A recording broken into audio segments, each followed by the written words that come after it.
Kina Cool Car Air Conditioning, the official aircon installer of Alfred Surplus.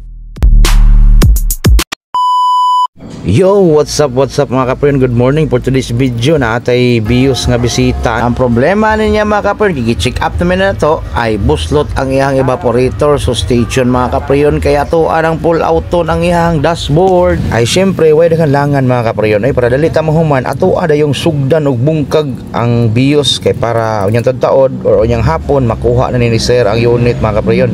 Mao na ni ang sura sa Toyota Vios. Amo gining pull out ang iyang dashboard kay na ay baho sa ilaw, basig na ilaga nga na matay ani nasa sulod sa evaporator. So tabi-tabi na sa mga nangaon ha.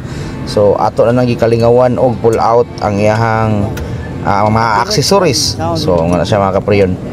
Way langan mga kapriyon ay dara na pull out lagi nato ang iyang evaporator casing, kuyog sa iyang evaporator mismo. Grabe hugaw sa kay mga kapriyon sa daray ang evaporator casing. So naa di sa sulod sa casing ang evaporator coil. So wala man ni heater nga mga design mga kapriyon. So mo ni siya mga kapriyon no. Na pull out na gid nato ang iyang blower. So atong ukbo na yang cover mga kapriyon para makita nato ang evaporator. Way dagang langan daray. Kita nyo ng duha ka buck oil nga lama. Mao na siya ilhanan mga kapriyon nga nag-leak ang evaporator kay normally ana mo basa gyud na siya pero maugara kay tubig man na siya. Automatic daray giliktis na nato na agi leaking sa. So dagang langan mga kapriyon, ilisan ta na og brand new nga evaporator. So mangita ta diri sa ato ang gamay nga sari-sari store. Dira. Oh. Asa to 4620. Daray 4620. Kani mao gini siya mga kapriyon.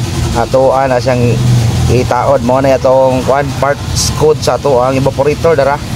Toyota Vios automatic mga kapriyon, salpak din human naman naghugas na to ang iyang casing. Ato din ang taoran para mabalik na po nato na sa unit ni sir.